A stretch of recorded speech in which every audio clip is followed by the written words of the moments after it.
Hi everyone, आप सभी का हार्दिक स्वागत है एक बार फिर से एक नए वीडियो में। बच्चों, अगर तुम क्लास 7th में हो और 2025-26 में अर्धवार्षिक परीक्षा देने वाले हो, तो तुम्हारे लिए हम लेके आए हैं विषय सामाजिक विज्ञान का प्रश्न पत्र। तुम्हारे परीक्षा में सेम टू सेम इसी तरह के प्रश्न पूछे जाएंगे, तो वीडियो काफ़ी इम्पोर्टेंट होने वाला है। तो वीडियो को शुरू से अंत तक देखना, और चैनल पे नए हो तो चैनल को सब्सक्राइब करना, ताकि तुम्हें इस तरह के वीडियो का नोटिफिकेशन तुम्हें सबसे पहले मिले। तो चलिए शुरू करते हैं। तो तुम्हें टोटल 50 अंक के प्रश्न पूछे जाएंगे, जिसमें यहाँ पे पहला भाग होगा तुम्हारा एमसीक्यू भाग, यानी कि जिसमें तुम्हें 4 ऑप्शन दिए रहेंगे और सही ऑप्शन को तुम्हें बताना है। तो यहाँ पे पहला क्वेश्चन तुम्हें पूछा गया है, इनमें से कौन सा पर्यावरण का जैविक घटक है? ऑप्शन ए पर्वत, बी पौधे, सी जल, डी वायु। तो इसका राइट उत्तर हो जाएगा ऑप्शन नंबर बी, यानी कि पौधे पर्यावरण के जैविक घटक है। अब आते हैं क्वेश्चन नंबर सेकंड पे बच्चों। तो क्वेश्चन नंबर सेकंड में तुम्हें पूछा गया है, पृथ्वी की सबसे ऊपरी परत को क्या कहते हैं? ऑप्शन ए क्रोड, B mantle, C property, D cell. तो सबसे ऊपरी परत को हम लोग क्या कहते हैं? प्रॉपर्टी कहते हैं, यानी कि ऑप्शन नंबर सी इसका राइट आंसर है। अब आते हैं बच्चों क्वेश्चन नंबर 3 पे। तो बच्चों क्वेश्चन नंबर 3 में तुम्हें पूछा गया है, नदी जब मैदानी भाग में प्रवेश करती है तो मोड़दार मार्ग पर बहने लगती है, जिन्हें क्या कहा जाता है? Option A delta, option B विसर्प, सी जलप्रपात, डी तुम्हारा है बाढ़ का मैदान। इसका राइट उत्तर हो जाएगा बच्चों क्वेश्चन नंबर 3 का, वो है ऑप्शन नंबर बी, यानी कि हम लोग क्या कहते हैं उसे? विसर्प कहते हैं। तो ऑप्शन नंबर बी इसका राइट उत्तर हो जाएगा। अब आते हैं बच्चों क्वेश्चन नंबर 4 पे। तो क्वेश्चन नंबर 4 में तुम्हें पूछा गया बच्चों, वायुमंडल की किस परत में मौसम संबंधित सभी घटनाएं होती है? ऑप्शन ए समताप मंडल, बी क्षोभ मंडल, सी मध्य मंडल, डी वायुमंडल।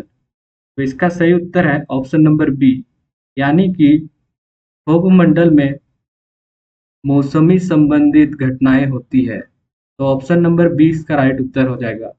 अब आते हैं क्वेश्चन नंबर 5 पे, जहाँ पे तुम्हें पूछा गया है, आग्नेय सेल का उदाहरण कौन सा है?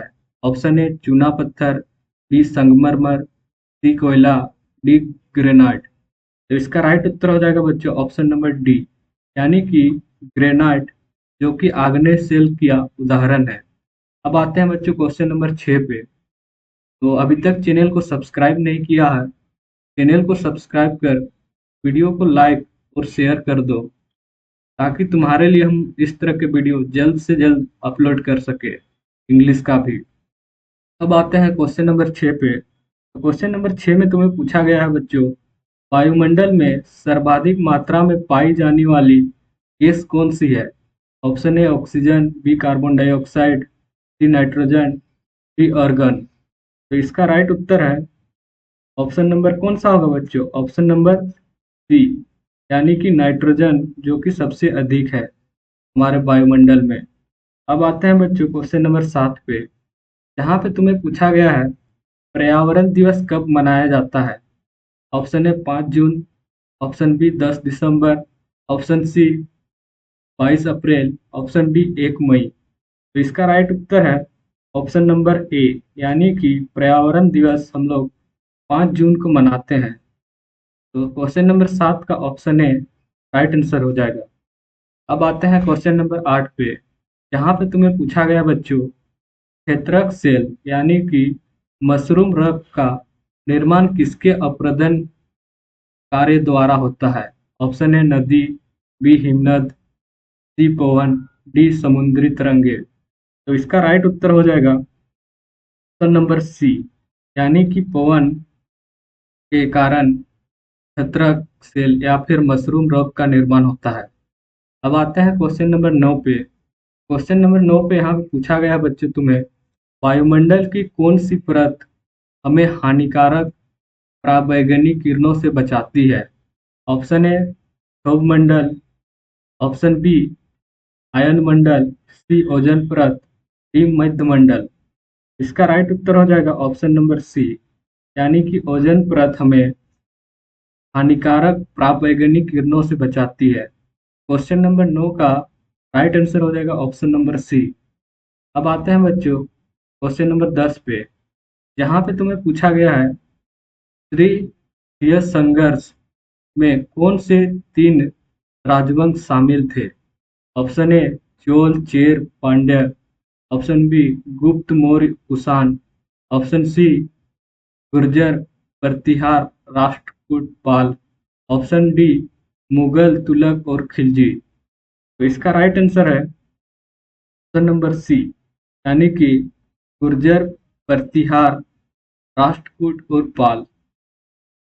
आते हैं क्वेश्चन नंबर 11 पे, जहाँ पे तुम्हें पूछा गया है दिल्ली सल्तनत की पहली महिला शासक कौन थी? ऑप्शन ए चांद बीबी, बी नूरजहां, सी रजिया सुल्तान, डी मुमताज महल। तो इसका राइट उत्तर हो जाएगा ऑप्शन नंबर सी, यानी कि दिल्ली का पहला महिला शासन रजिया सुल्तान थी, यानी कि ऑप्शन सी इसका राइट आंसर हो जाएगा। अब आते हैं क्वेश्चन नंबर 12 पे, जहाँ पे तुम्हें पूछा गया है मुगल साम्राज्य का संस्थापक कौन था? Option A Akbar, B Humayun, C Babur, D Shahjahan. तो इसका राइट आंसर हो जाएगा ऑप्शन नंबर सी, यानी कि मुगल साम्राज्य का संस्थापक ही था बाबर। बाबर इसका राइट आंसर हो जाएगा। अब आते हैं क्वेश्चन नंबर 13 पे, जहाँ पे तुम्हें पूछा गया है किताब उल हिंद नामक प्रसिद्ध ग्रंथ की रचना किसने की थी? Option A Ibn Battuta, B Amir Khusrau, C Al Biruni, D Firdausi. तो इसका राइट उत्तर हो जाएगा ऑप्शन नंबर सी, यानी कि अल बिरूनी। अब आते हैं क्वेश्चन नंबर 14 पे, जहाँ पे तुम्हें पूछा गया बच्चों दिल्ली के किस सुल्तान ने बाजार नियंत्रण नीति लागू की? Option A Iltutmish, option B Balban, C Alauddin Khilji, D Mohammad bin Tughlaq. तो इसका राइट उत्तर हो जाएगा ऑप्शन नंबर सी, यानी कि अलाउद्दीन खिलजी ने बाजार नियंत्रण नीति लागू की थी। अब आते हैं क्वेश्चन नंबर 15 पे, जहाँ पे तुम्हें पूछा गया है मनसबदारी प्रणाली किस मुगल साम्राज्य द्वारा तय की गई थी? Option A Babur, B Akbar, C Jahangir, C D Aurangzeb. तो इसका राइट उत्तर हो जाएगा ऑप्शन नंबर बी, यानी कि अकबर। अब आते हैं क्वेश्चन नंबर 16 पे, जहाँ पे तुम्हें पूछा गया है चोल चोल साम्राज्य में नाडु किसे कहते थे? ऑप्शन ए राजा का महल, बी एक प्रकार का कर, सी किसानों की बस्तियों का समूह, डी एक सैन्य टुकड़ा। तो इसका राइट आंसर हो जाएगा ऑप्शन नंबर सी, यानी कि चोल किसानों के बस्तियों का समूह को कहा जाता था। अब आते हैं क्वेश्चन नंबर 17 पे, जहाँ पे तुम्हें पूछा गया है दीन ए इलाही नामक धर्म किसने चलाया था? Option A Humayun, B Shahjahan, C Jahangir, D Akbar. तो इसका राइट उत्तर हो जाएगा ऑप्शन नंबर डी, जो कि है अकबर। अब आते हैं क्वेश्चन नंबर 18 पे, जहाँ पे तुम्हें पूछा गया है लोकतंत्र में सरकार का चुनाव कौन कराता है? ऑप्शन ए राजा, बी जनता, सी सेना, डी अमीर लोग। तो लोकतंत्र में सरकार का चुनाव कौन करता है? जनता करते हैं, यानी कि ऑप्शन बी इसका राइट आंसर हो जाएगा। अब आता है क्वेश्चन नंबर 19 पे, जहाँ पे तुम्हें पूछा है राज्य का संवैधानिक प्रमुख कौन होता है? ऑप्शन ए मुख्यमंत्री, बी राज्यपाल, सी राष्ट्रपति, डी गृह मंत्री। तो इसका राइट उत्तर हो जाएगा ऑप्शन नंबर बी, यानी कि राज्यपाल। अब आते हैं क्वेश्चन नंबर 20 पे, जहाँ पे तुम्हें पूछा गया है भारत में मतदान करने की न्यूनतम आयु क्या है? ऑप्शन ए 16 वर्ष, बी 18 वर्ष, सी 21 वर्ष, डी 25 वर्ष। तो इसका राइट उत्तर हो जाएगा ऑप्शन नंबर बी, यानी कि 18 वर्ष है, तब जाके तुम भारत में मतदान दे सकते हो। अब आते हैं क्वेश्चन नंबर 21 पे, जहाँ पे तुम्हें पूछा गया है लोकतंत्र का चौथा स्तंभ किसे कहा जाता है? ऑप्शन ए न्यायपालिका, बी कार्यपालिका, सी विधायिका, डी संचार माध्यम। तो इसका राइट उत्तर हो जाएगा ऑप्शन नंबर डी, यानी कि संचार माध्यम को लोकतंत्र का चौथा स्तंभ कहा जाता है। अब आते हैं क्वेश्चन नंबर 22 पे, जहाँ पे तुम्हें पूछा गया है राज्य की विधानसभा के सदस्य क्या कहा जाता है? ऑप्शन ए सांसद, बी विधायक, सी राज्यपालक, डी पार्षद। तो इसका राइट उत्तर हो जाएगा ऑप्शन नंबर बी, यानी कि विधायक। अब आते हैं क्वेश्चन नंबर 23 पे, जहाँ पे तुम्हें पूछा गया है सरकार के कितने अंग होते हैं? Option A 1, B 2, C 3, D 4। तो इसका राइट उत्तर हो जाएगा ऑप्शन नंबर सी, यानी कि सरकार के 3 अंग होते हैं।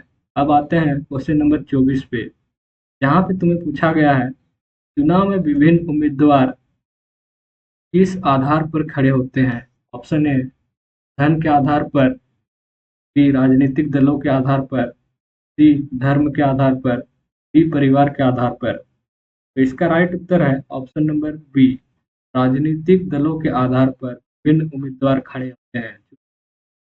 अब आते हैं लास्ट क्वेश्चन, जो कि यहाँ पे तुम्हें पूछा गया है सूचना का अधिकार, यानी कि आरटीआई अधिनियम लोकतंत्र के किसकी भूमिका को मजबूत करता है? ऑप्शन ए सरकार की, ऑप्शन बी नागरिक की, सी पुलिस की, डी सेना की। तो इसका राइट उत्तर हो जाएगा ऑप्शन नंबर बी, यानी कि सूचना का अधिकार नागरिकों को मजबूत करता है। क्वेश्चन नंबर 25 का ऑप्शन नंबर बी राइट उत्तर हो जाएगा। अगर यहाँ तक पहुँच गए हो तो चैनल को सब्सक्राइब कर देना और वीडियो को लाइक और दोस्तों के साथ शेयर कर देना। मिलते हैं किसी और नए वीडियो के साथ, तब तक के लिए ओके बाय।